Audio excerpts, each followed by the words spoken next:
పాఠాన్ని రాసిన కవి పేరు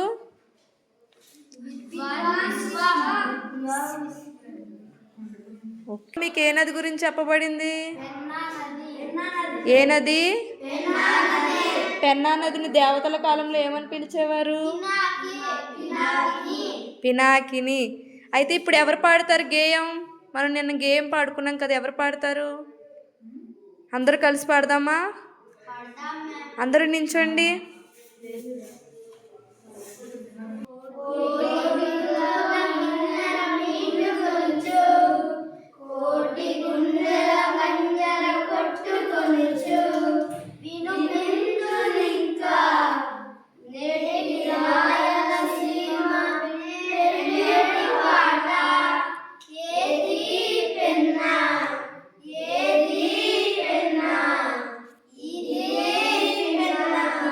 ఏది పినాకిని?